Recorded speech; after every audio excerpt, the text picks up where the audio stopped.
नमस्कार, welcome back. आज की इस वीडियो में बात करने वाले हैं कक्षा 10 का अध्याय छठा नियंत्रण एवं समन्वय। बहुत अच्छा चैप्टर है। इस चैप्टर में आपको समझ आएगा कि आपका शरीर एक्चुअल में किस तरीके से काम करता है। ये आपके एग्जाम के लिए तो इम्पोर्टेंट है ही, बाकी अपने शरीर को समझने के लिए ये बहुत अच्छा चैप्टर है, बहुत इंटरेस्टिंग है। आप ध्यान लगा के पढ़िए तो आपको बहुत मजा आने वाला है। चलिए स्टार्ट करते हैं। सबसे पहले परिचय और गतियाँ। Introduction and movement. तो सजीवों में गति का मतलब क्या होता है? तो सजीवों द्वारा पर्यावरण में आए परिवर्तनों के प्रति अनुक्रिया के रूप में गतियां की जाती हैं। मतलब जो भी पर्यावरण में परिवर्तन होते हैं उसी से जो रिस्पॉन्स या अनुक्रिया हमारा शरीर देता है उसी को हम क्या बोलते हैं? गतियां बोलते हैं या गतियां की जाती है। गतियों के प्रकार कितने होते हैं? तो दो प्रकार के होते हैं। एक वृद्धि से संबंधित गतियां होती हैं, जैसे बीज का अंकुरित होना। अंकुरित मतलब जब बीज अंकुरित हो जाता है तो मृदा को धकेलकर बाहर आ जाता है, तो ये एक प्रकार की गति है। वृद्धि से असम्मत गतियां, ये जैसे बिल्ली का दौड़ना या झूले पर खेलते बच्चे, भैंस की जुगाली करना आदि, इनका वृद्धि से कोई लेना देना नहीं है। तो ये होगा वृद्धि से असंबद्ध गतियां। ठीक है। अब हमारे जो शरीर में नियंत्रण एवं समन्वय होता है उसकी आवश्यकता क्यों पड़ती है? तो पर्यावरण की अनुक्रिया के प्रति गतियों को सावधानी पूर्वक नियंत्रित करने और शरीर के विभिन्न भागों में तालमेल बिठाने के लिए विशिष्टकृत जो उत्तक होते हैं या जो तंत्र होते हैं उनकी आवश्यकता होती है। ठीक है। माना आप चल रहे हो, आपके पैर में कांटा चुभ गया। अब अगर आपके शरीर में समन्वय या नियंत्रण नहीं होगा तो आपको पैर को नुकसान पहुंच जाएगा। तो जैसे ही कोई बदलाव हुआ, आपके पैर में कांटा चुभा, तो आपका शरीर बहुत जल्दी अनुक्रिया देता है। तो इसी की आवश्यकता होती है हमें किसमें? नियंत्रण एवं समन्वय में।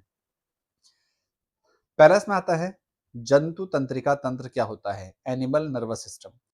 जंतुओं में नियंत्रण तथा समन्वय का कार्य तंत्रिका तंत्र और पेशी उत्तक द्वारा किया जाता है। जो हमारे शरीर में तंत्रिका तंत्र होता है और जो पेशिया उत्तक होते हैं वो नियंत्रण और समन्वय का कार्य करते हैं।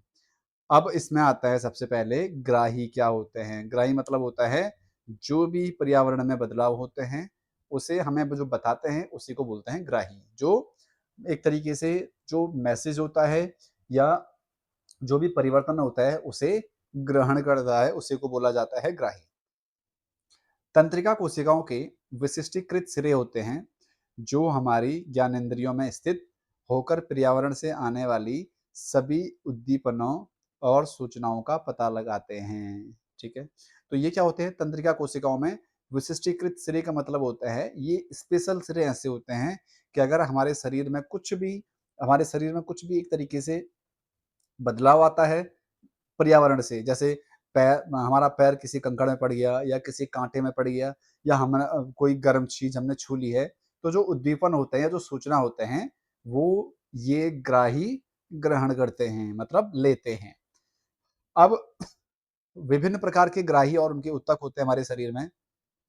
शरीर की ज्ञानेंद्रियों में अलग अलग प्रकार के ग्राही स्थित होते हैं जो विशिष्ट सूचनाओं को ग्रहण करते हैं। जैसे रस संवेदी ग्राही। रस संवेदी ग्राही का मतलब होता है जो स्वाद का पता लगाते हैं। यह जीवा मतलब जीभ में स्थित होते हैं। विभिन्न स्वादों जैसे मीठा है, नमकीन है, कड़वा है, इसका पता लगाते हैं। दूसरा होता है घ्राण ग्राही। ये क्या होते हैं? हमारे नाक के आंतरिक स्तर पर स्थित होते हैं और पर्यावरण में जितने भी गंध होती हैं विभिन्न गंधों को पहचानने का कार्य करते हैं। तो ये कौन करते हैं? ग्रहण से ग्राही। तीसरा होता है दृष्टिग्राही। दृष्टिग्राही का मतलब हो गया यह आंखों में पाए जाते हैं, मतलब इनका काम हो गया देखने का। दृष्टि मतलब देखने का। तो ये आंखों में पाए जाते हैं और पर्यावरण तथा दृश्य सूचनाओं को ग्रहण करते हैं। ठीक है। अगला हो गया ग्राही। श्रवण का मतलब होता है सुनना। तो यह आंतरिक कर्ण मतलब कान में स्थित होते हैं जो ध्वनि तरंगों को ग्रहण करके सुनने तथा शरीर का संतुलन बनाए रखने में सहायता प्रदान करते हैं। और एक होता है त्वचाग्राही। मतलब हमारी त्वचा में जो भी फील होता है या जो भी स्थिति होती है, उस जो भी संवेदना होती है, उसके प्रति जागरूक होते हैं। तो ये त्वचा में स्थित होते हैं। स्पर्श हो गया, ऊष्मा मतलब तापमान हो गया, ठंडक हो गया, दर्द हो गया, इन सभी संवेदनाओं का संवेदन करते हैं। तो ये हैं हमारे शरीर के अलग-अलग प्रकार के ग्राही। आई बात समझ में? आगे है तंत्रिका कोशिका, न्यूरॉन। और जो न्यूरॉन तंत्रिका होती है, जो न्यूरॉन होता है, ये तंत्रिका ऊतक की संरचनात्मक और कार्यात्मक इकाई होती है। बहुत इंपॉर्टेंट है, एग्जाम में बहुविकल्पीय प्रश्न में या 1 नंबर में पूछा जाता है कि जो तंत्रिका ऊतक होते हैं, उनकी संरचनात्मक और कार्यात्मक इकाई क्या होती है? तो वो होती है न्यूरॉन। ग्राही की कार्यप्रणाली कैसे होती है, मतलब कैसे वर्किंग मैकेनिज्म होता है इसमें? तो सबसे पहले सूचना का उपार्जन। मतलब क्या हुआ, जब कोई उद्दीपन उद्दीपन का मतलब होता है जैसे गर्म वस्तु का स्पर्श या कोई गंध या स्वाद ग्राही के संपर्क में आता है, तो तंत्रिका कोशिका की द्रुमाकृतियां, जो सिरा होता है, इस सूचना को उपार्जित करते हैं, मतलब ग्रहण करते हैं। ये आपको दिख रहा होगा, ये है द्रुमिकाएं, जो आपकी जाल टाइप की दिख रही है ना, ये टहनियां टाइप की दिख रही है, इसे बोलते हैं द्रुमिका। तो जो भी पर्यावरण में संवेदना हमें हम तक पहुंचती है, तो सबसे पहले ये उसे ग्रहण करते हैं, ठीक है। उसके बाद जैसे ये ग्रहण करते हैं, तो वहाँ वहाँ पे एक विद्युत आवेग का निर्माण करते हैं। यह रासायनिक क्रिया के माध्यम से ग्राही इस सूचना को विद्युत आवेग में परिवर्तित कर देते हैं। जो भी सूचना आई, उसे विद्युत आवेग में परिवर्तित कर देंगे, ठीक है। उसके बाद संवहन। संवहन का मतलब हुआ, जो विद्युत आवेग है वो द्रुमिका से कोशिका काय और तंत्रिका कक्ष या तंत्रिकाक्ष में होता हुआ तंत्रिका के अंतिम सिरे तक पहुंचता है। यहां से देखो, जो सूचना विद्युत आवेग से हुई, वो यहाँ कोशिका काय मतलब ये वाले हिस्से से यहाँ से पहुंचते हुए सीधे यहाँ तक पहुंचती है, सबसे लास्ट तक। इसे बोला जाता है संवहन। फिर आता है सिनेप्स पार करना। सिनेप्स होता क्या है, तो जो एक्सोन मतलब जो सबसे ये जो लंबा सिरा है, ये तंत्रिकाक्ष, इसी को एक्सोन बोलते हैं। तो इसमें होता क्या है, एक्सोन के अंतिम सिरे पर पहुंचकर विद्युत आवेग कुछ रसायनों का विमोचन करता है। ये रसायन के सिनेप्स के रिक्त स्थानों को पार करके अगली तंत्रिका कोशिका की द्रुमिका में पुनः विद्युत आवेग प्रारंभ करते हैं, और यह संदेश केंद्रीय तंत्रिका तंत्र मतलब या तो मस्तिष्क या मेरुरज्जु तक पहुंच जाता है। सबसे पहले समझो सिनेप्स होता क्या है। सिनेप्स का मतलब हो गया, आपने देखा होगा जैसे यहाँ पे ये खाली हो गया, यहाँ पे ये खाली स्थान है। अब इसके बाद यहाँ से दूसरा तंत्रिका तंत्र शुरू हो जाता है, जो ये वाला है। तो इनके बीच का जो रिक्त स्थान होता है, इसी को सिनेप्स बोलते हैं। तो जब वो सूचना यहाँ तक आती है, मतलब अंतिम सिरा तक आती है, तो वो रसायन में कन्वर्ट हो जाते हैं, मतलब एक रसायन में बदल जाता है। यहाँ पे लिखा भी है देखो, ये जो रसायन होता है, ये सिनेप्स के रिक्त स्थान को पार करके अगली तंत्रिका कोशिका तक पहुंच जाती है। तो ये जो स्थान होता है, रिक्त स्थान मतलब एक जो तंत्रिका तंत्र है, उसका अंतिम सिरा होता है, और दूसरी तंत्रिका तंत्र का जो पहला सिरा होता है, उनके बीच के रिक्त स्थान को बोलते हैं सिनेप्स, ठीक है। तो यह है सिनेप्स को पार करना, और ये पार करके ऐसे ही तंत्रिका तंत्र से होते हुए हमारे मस्तिष्क या मेरुरज्जु तक पहुंचता है। अब क्या हो अगर ये ग्राही कार्य ना करे, तो जब ग्राही कार्य नहीं करेगा, तो यदि शरीर में उचित प्रकार से कार्य ना करे जो ग्राही होता है, तो निम्नलिखित गंभीर समस्याएं उत्पन्न हो सकती है। क्या होगा, खतरे का एहसास ना होना। मतलब अगर कोई खतरा है, जैसे मैंने आपको बताया, आप चल रहे हो, आपके पैर में कांटा चुभ गया, तो अगर आपके पैर में कांटा चुभ जाएगा, तो आपको उस चीज का पता ही नहीं चलेगा, अगर आपकी ग्राहियां ठीक से काम नहीं कर रही होंगी, और आपके पैर से खून निकलेगा, या हो सकता है कोई नस डैमेज हो जाए, तो उसका एहसास ही नहीं होगा। पर्यावरण में होने वाले हानिकारक परिवर्तनों, जैसे अत्यधिक गर्मी हो गई या जलन या दर्द की सूचना मस्तिष्क तक विद्युत आवेग के रूप में नहीं पहुंच पाएगी। दूसरा, प्रतिक्रिया, जो प्रतिवर्ती क्रिया में रुकावट होगी। यदि त्वचा के ग्राही काम न करें, तो तो गर्म वस्तु को छूने पर प्रतिवर्ती चाप मतलब जो रिफ्लेक्स आर्क होता है वो सक्रिय नहीं होगा और हाथ स्वतः पीछे नहीं हटेगा। इसका मतलब क्या हुआ, जैसे मानो आपने किसी ठंडे या गर्म बर्तन को छुआ तो आप एकदम से हाथ पीछे हटाते हो तो उसे बोला जाता है प्रतिवर्ती क्रिया या प्रतिवर्ती चाप। तो आप अगर हाथ स्वतः पीछे नहीं हटाएगा तो उस अंग मतलब शरीर को गंभीर क्षति पहुंच सकती है। तो पहला, अगर आपके ग्राही कार्य न कर रहे हो तो खतरे का एहसास नहीं होगा आपको, और दूसरा जो प्रतिवर्ती क्रिया में रुकावट आएगी। ठीक है। तीसरा, संवेदनों की संवेदनाओं की हानि हो जाएगी, मतलब जो घ्राण ग्राही के प्रभावित होने पर जैसे जुकाम के दौरान गंध का एहसास नहीं होता। जब नाक बंद होती है तब गंध की संवेदना रुक जाती है तो भोजन की स्वाद भी सही तरीके से महसूस नहीं हो पाते हैं। और अगला है समन्वय में बाधा आएगी, मतलब शरीर का पर्यावरण के साथ सही तालमेल और अनुक्रिया देने का संतुलन बिगड़ जाता है। तो ये है आपके पास, अगर ग्राही ठीक से काम ना करें तो क्या क्या नुकसान होंगे। पहला, खतरे का एहसास नहीं होगा। दूसरा, प्रतिवर्ती क्रिया में रुकावट आएगी। तीसरा, संवेदनाओं की हानि होगी। और चौथा, जो समन्वय में बाधा आ सकती है। ठीक है। तो ये आपके पास आगे बहुत इंपॉर्टेंट है, प्रतिवर्ती क्रिया जो दिख रहा होगा आपको, जिसे हम रिफ्लेक्स एक्शन बोलते हैं, और प्रतिवर्ती चाप रिफ्लेक्स आर्क बोलते हैं, तंत्रिका तंत्र का एक अत्यंत महत्वपूर्ण और आपातकालीन सुरक्षा तंत्र है। जब शरीर किसी जब शरीर किसी अचानक आने वाले खतरे या परिवर्तन के संपर्क में आता है तो मस्तिष्क के सोचने की धीमी प्रक्रिया का इंतजार किए बिना शरीर त्वरित प्रतिक्रिया देता है। मतलब ये हुआ, जैसे आपको बताया मैंने, आप चल रहे हो, आपके पैर में कांटा चुभ गया तो आप पैर सीधे ऊपर उठा लोगे। मतलब इसमें ना तो आपका शरीर, ना तो आपका मस्तिष्क, और आपका मस्तिष्क सोचेगा नहीं कि हमें पैर हटाना है कि नहीं हटाना, वो स्वतः क्रिया होती है, उसी को बोला जाता है प्रतिवर्ती क्रिया। होती क्या है प्रतिवर्ती क्रिया, रिफ्लेक्स एक्शन बोलते हैं जिसे। तो पर्यावरण में किसी उद्दीपन की अनुक्रिया के बिना सोचे समझे अचानक और स्वतः अनैच्छिक रूप से होने वाली जो क्रिया होती है उसी को क्या बोला जाता है, प्रतिवर्ती क्रिया बोला बोला जाता है। मतलब पर्यावरण में किसी उद्दीपन की अनुक्रिया के बिना सोचे समझे अचानक और स्वतः अनैच्छिक रूप से होने वाली क्रिया को क्या बोला जाता है, प्रतिवर्ती क्रिया बोलते हैं। मतलब पर्यावरण से कोई भी उद्दीपन हुआ, अब आपका मस्तिष्क सोचेगा नहीं कि मुझे करना क्या है, वो तुरंत डिसीजन ले लेगा, तुरंत एक क्रिया कर लेगा, उसी क्रिया को क्या बोलते हैं हम, प्रतिवर्ती क्रिया बोलते हैं। जैसे आपकी आंखों में हमने पट्टी बांध ली और आपका हाथ किसी बहुत गर्म बर्तन पे लगा दिया है, तो आप एकदम से हाथ पीछे खींच दोगे, उसी को बोला जाता है प्रतिवर्ती क्रिया। आई बात समझ में। आगे इसमें है इसकी मुख्य विशेषताएं क्या होती हैं। तो जो त्वरित अनुक्रिया होती है यह पलक झपकते ही बहुत तेज गति से संपन्न होती है, जैसा कि बताया मैंने आपको।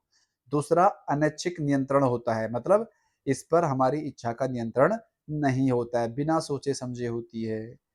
जैसे आपने गर्म बर्तन छुआ तो एकदम से आप सोचोगे नहीं कि हाथ पीछे करना है, हाथ एकदम से पीछे आ जाता है। दूसरा, ये हमारे मेरु रज्जु द्वारा नियंत्रित होता है। मेरु रज्जु का मतलब हुआ जो आपकी रीढ़ की हड्डी होती है, स्पाइनल कॉर्ड जिसे बोलते हैं। अधिकांश प्रतिवर्ती क्रियाएं मेरु रज्जु मतलब स्पाइनल कॉर्ड द्वारा संचालित होती हैं, मस्तिष्क द्वारा नहीं होती हैं।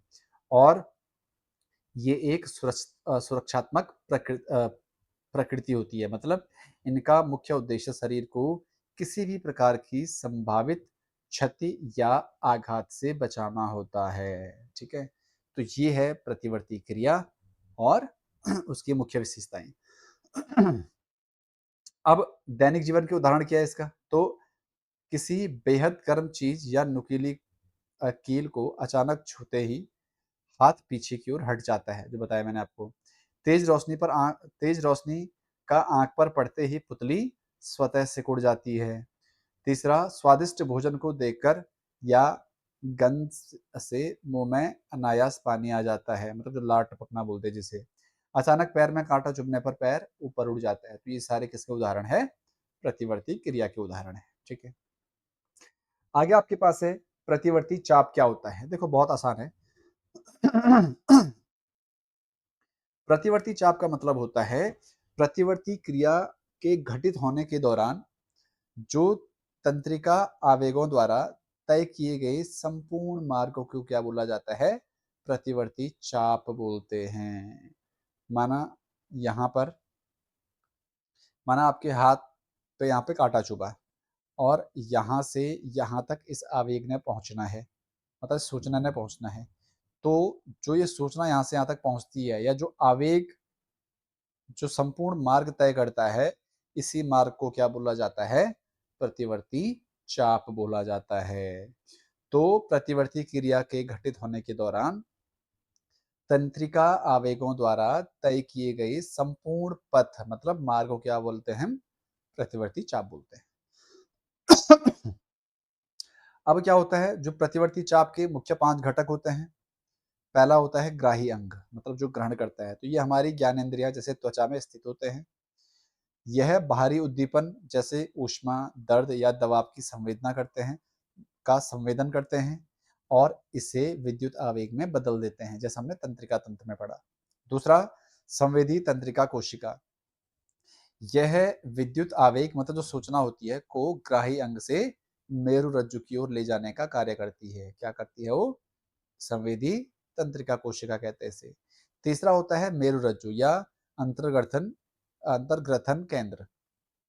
मेरु रज्जु सूचना को संसाधित करता है, मतलब उस पर विचार करता है और तुरंत निर्णय लेकर प्रेरक तंत्रिका तंत्र तक संदेश पहुंचाता है। मतलब यद्यपि यह सूचना आगे मस्तिष्क को भी भेजी जाती है, परंतु अनुक्रिया का निर्णय मेरुरज्जु के स्तर पर तुरंत लिया जाता है। मतलब जो आपकी रीढ़ की हड्डी है, बहुत काम की चीज होती है। ठीक है, समन्वय के लिए बहुत इंपॉर्टेंट होता है। उसके बाद आता है प्रेरक तंत्रिका तंत्र। ये क्या करता है? यह मेरुरज्जु द्वारा दिए गए आदेश या संदेश को कार्यकारी अंग तक पहुंचाने का काम करता है। तो ये एक तरीके से संदेश पहुंचाने के कार्यवाहक हैं। प्रेरक तंत्रिका तंत्र हो गया या मेरुरज्जु हो गया, ये तो डिसीजन देता है। संवेदी तंत्रिका कोशिका हो गई, ये सारे। और लास्ट में आता है कार्यकर मतलब कार्यकारी अंग। तो यह प्रायः पेशी या ग्रंथि होती है जो प्राप्त संदेश के अनुसार गति करके प्रतिक्रिया देती है, जैसे हाथ की पेशी का सिकुड़ना हो गया। ठीक है, तो ये होता है कार्यकर या कार्यकारी अंग। अब अगर हम इसके फ्लो चार्ट को समझें तो ये आपको बहुत अच्छे समझ आएगा। सबसे पहले उद्दीपन हुआ, मतलब उद्दीपन का मतलब ऊष्मा या दर्द हुआ। तो सबसे पहले कौन इसे ग्रहण करेगा? तो ग्राही अंग मतलब हमारी त्वचा ग्रहण करेगी। उसके बाद जो संवेदी तंत्रिका कोशिका होगी वो इस संदेश को कहाँ से पहुंचाएगी? मेरु रज्जु तक पहुंचाएगी। उसके बाद जो मेरु रज्जु है वो अपनी प्रतिक्रिया देगा और प्रेरक तंत्रिका कोशिका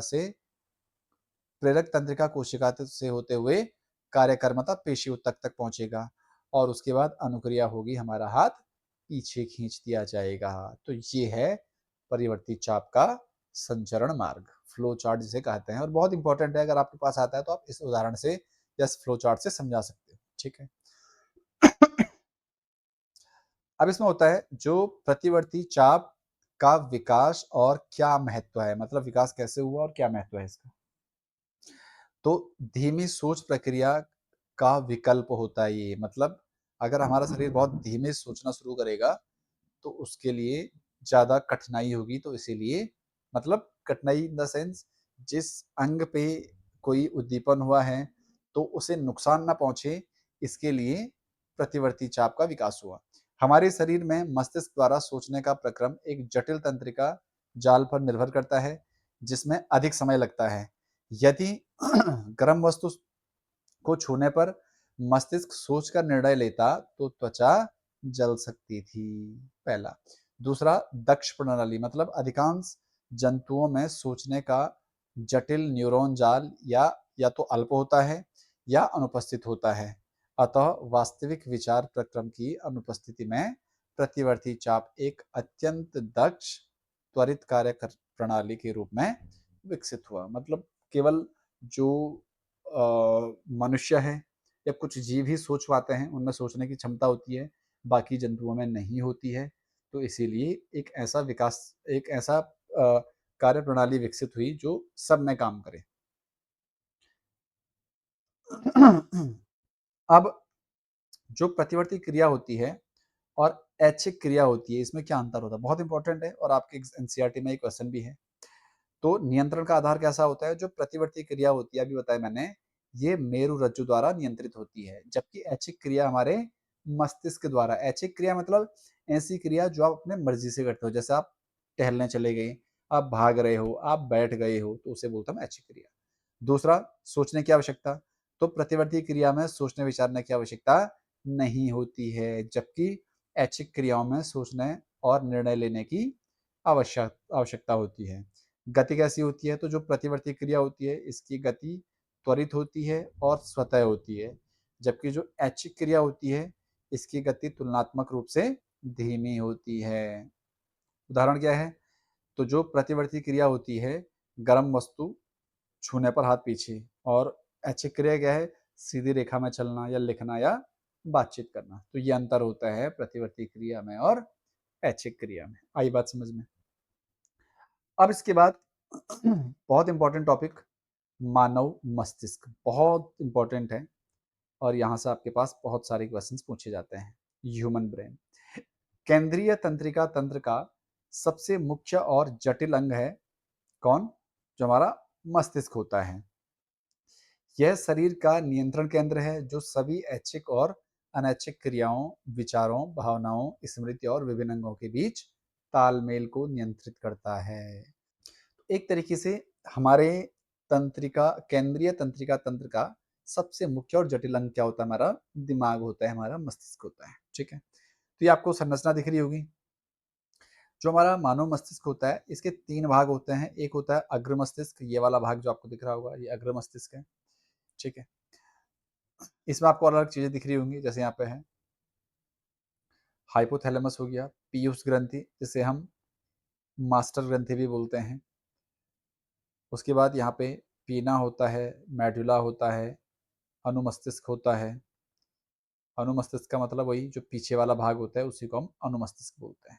ठीक है, और यहाँ दिख रहा होगा आपको, ये है मेरुरज्जु। तो 3 प्रकार, मतलब 3 होते हैं बेसिकली। एक होता है अग्र मस्तिष्क, एक होता है मध्य मस्तिष्क और एक होता है अनुमस्तिष्क, मतलब जो पीछे वाला भाग होता है। ठीक है, अब ये इसकी संरचना होती कैसे है? देखो, मानव जो मस्तिष्क होता है, इसकी सुरक्षा और संरचनात्मक सुरक्षा किस प्रकार होती है? तो मस्तिष्क एक अत्यंत कोमल अंग होता है, इसीलिए इसकी सुरक्षा के लिए विशेष संरचनात्मक व्यवस्था होती है। एक होता है कपाल और खोपड़ी। मस्तिष्क हड्डियों से बना एक मजबूत बॉक्स जैसे कपाल या क्रेनियम के अंदर सुरक्षित रहता है। जो बाहर आपको दिख रहा होगा वो केवल हड्डियों का ढांचा है, मस्तिष्क इसके अंदर रहता है। तरल से भरा गुब्बारा होता है इसके अंदर, मतलब कपाल के अंदर एक द्रव, मतलब द्रव की थैली होती है, पाया जाता है, जो झटके अवशोषित करता है, जिससे मस्तिष्क बाहरी आघातों से बचा रहता है। आपने देखा होगा, अगर जैसे आपकी मस्तिष्क में आपकी सिर में चोट लगती है, तो ऐसे गुब्बारा टाइप का निकल जाता बाहर। तो वो कुछ नहीं होता है, बस एक द्रव होता है जो चोट को मस्तिष्क में नहीं पहुंचने देता है। ठीक है, उसके बाद कशेरुकी दंड होता है, मतलब जो मस्तिष्क का पिछला भाग होता है वो मेरुरज्जु से जुड़ा होता है, मतलब रीढ़ की हड्डी से जुड़ा होता है। ये वाला भाग, ये वाला जो आपको दिख रहा होगा, ये ये हमारे मेरुरज्जु से जुड़ा होता है। अब उसके बाद मानव मस्तिष्क के मुख्य भाग कौन कौन से होते हैं? तो जो मानव मस्तिष्क को मुख्य रूप से 3 भागों में विभाजित किया जाता है। पहला हो गया अग्र मस्तिष्क। ये क्या होता है? ये मस्तिष्क का सबसे बड़ा और मुख्य सोचने वाला भाग होता है। इसके अंतर्गत प्रमस्तिष्क, मतलब ये सेरिब्रम बोलते से आता है। तो जो प्रमस्तिष्क है वो इसी का अग्र मस्तिष्क का ही भाग होता है। ठीक है, क्या कार्य होता है और क्या इसके केंद्र हैं, बहुत इंपॉर्टेंट है। तो जो अग्र मस्तिष्क होता है आपका, जो सबसे आगे वाला भाग होता है, ये सोचना और समझना, जो भी आप सोचते हो, जो भी आप समझते हो, वो आपका आगे वाला मस्तिष्क समझता है, मतलब अग्र मस्तिष्क समझता है। जो भी आपको निर्णय लेना है या तर्क करना है या भाषा, विचार प्रक्रिया इसी भाग द्वारा नियंत्रित होता है। बहुत इंपॉर्टेंट है। संवेदी सूचनाओं का समाकलन करना मतलब देखना, सुनना, सूंघना, छूना, स्वाद की सूचनाएं ग्रहण करना, ये सारे अग्र मस्तिष्क के अलग-अलग विशिष्ट क्षेत्र होते हैं। ऐच्छिक गतियों पर नियंत्रण रखना मतलब आप जो भी अपने मन से करते हो, मतलब हाथ पैर हिलाना हो गया, गति करना हो गया, वो सब ऐच्छिक क्रियाओं द्वारा ही होता है। जो भूख और प्यास का केंद्र होता है, हमारा पेट भरना या भूख प्यास का एहसास कराने वाला पृथक केंद्र अग्र मस्तिष्क में ही स्थित होता है, जिसे हम हाइपोथैलेमस बोलते हैं। ठीक है। उसके बाद है आपके पास मध्य मस्तिष्क, मिड ब्रेन जिसे बोलते हैं हम। यह अग्र मस्तिष्क और पश्चिम मस्तिष्क के बीच में स्थित होता है। क्या मुख्य कार्य होते हैं इसके? तो यह शरीर की विभिन्न अनैच्छिक क्रियाओं को नियंत्रित करता है, मतलब जो क्रियाएं हमारे नियंत्रण में नहीं होती हैं। जैसे उसके बाद दृष्टि और श्रवण संबंधी संकेतों को संसाधित करने में मदद करता है। ठीक है, तो ये काम होता है मध्य मस्तिष्क का। आगे है पश्चिम मस्तिष्क। क्या होता है? हिंड ब्रेन बोलते हैं हम जिसे। तो यह मस्तिष्क का पिछला भाग होता है, पिछला निचला भाग होता है, जो मुख्य 3 संरचनाओं से मिलकर बनता है। यहाँ से क्वेश्चन निश्चित तौर पर आएगा आपके पास। पहला है अनुमस्तिष्क। यह पश्चिम मस्तिष्क के पिछले भाग में स्थित होता है। इसका कार्य होता है ऐच्छिक क्रियाओं का परिशुद्धता, मतलब जो ऐच्छिक क्रियाएं होती हैं उनके बारे में ठीक से सोचना, या जो पहले विचार आता है वो इसी अनुमस्तिष्क में आता है, तथा शरीर की संस्थिति और संतुलन को बनाए रखना। मतलब जो हम चल पा रहे हैं या हम कोई भी गाड़ी वाड़ी चलाते हैं, साइकिल चलाते हैं, तो उसे जो बैलेंस करने का काम करता है, संतुलन करने का काम करता है, वो करता है अनुमस्तिष्क। बहुत इंपॉर्टेंट ये वाला आपको ध्यान रखना है कि हमारे शरीर को संस्थिति मतलब जो पोस्चर होता है हमारे शरीर का, और जो संतुलन को बनाए रखने का कार्य करता है। उदाहरण के लिए सीधी रेखा पर चलना, साइकिल चलाना, पेंसिल उठाना, ये सब अनुमस्तिष्क के कारण ही संभव होता है। आई बात समझ में? उसके बाद आता है मेडुला। यह मस्तिष्क को मेरुरज्जु से जोड़ता है, मतलब स्पाइनल कॉर्ड से जोड़ता है, रीढ़ की हड्डी से। कार्य क्या होता है इसका? तो ये अनैच्छिक क्रियाओं को नियंत्रित करता है। कौन कौन से? जैसे रक्तदाब हो गया, ब्लड प्रेशर अगर आपने सुना होगा, मुंह में लार आना हो गया, उल्टी करना हो गया, वोमिटिंग हो गया, या हृदय की धड़कन को नियंत्रित करना हो गया, हृदय की धड़कन को नियंत्रित करना हो गया, तो वो भी मेडुला का ही कार्य होता है। उसके बाद आता है पोन्स। पोन्स क्या करता है? ये श्वसन क्रिया के नियमन और तंत्रिका आवेगों के संवहन में सहायता प्रदान करता है। ठीक है, तो काम किसका होता है? पोन्स का होता है। तो ये है हमारे पास मानव मस्तिष्क और उससे जुड़ी हुई बातें। अब मस्तिष्क सूचना कैसे संसाधित करता है? तो सूचना प्राप्त करना सबसे पहले शरीर की जो ज्ञानेंद्रियां होती हैं, इसमें अलग अलग ग्राही अंग होते हैं, जैसे आंख हो गया, नाक हो गया, त्वचा होगी। ये उद्दीपन को विद्युत आवेग के रूप में संवेदी तंत्रिका द्वारा मस्तिष्क तक भेजते हैं, पहली चीज। दूसरा, संसाधन और नियंत्रण। मस्तिष्क मुख्य मतलब जो मुख्यतः अग्र मस्तिष्क होता है, मतलब जो सोचने समझने की क्षमता रखता है, इन सूचनाओं का विश्लेषण करता है, पुरानी यादों से तुलना करता है और उचित अनुक्रिया का नियंत्रण करता है। तो आपने जो भी चीजें याद करी होंगी, जो आपको याद करनी है, तो सारा काम कौन करता है? अग्र मस्तिष्क करता है। तो इन्हें संसाधन और निर्णय लेने में मदद मिलती है। उसके बाद पहले सूचना ग्रहण करेगा, फिर अपना निर्णय बताएगा और उसके बाद अनुक्रिया देगा, मतलब एक्शन देता है।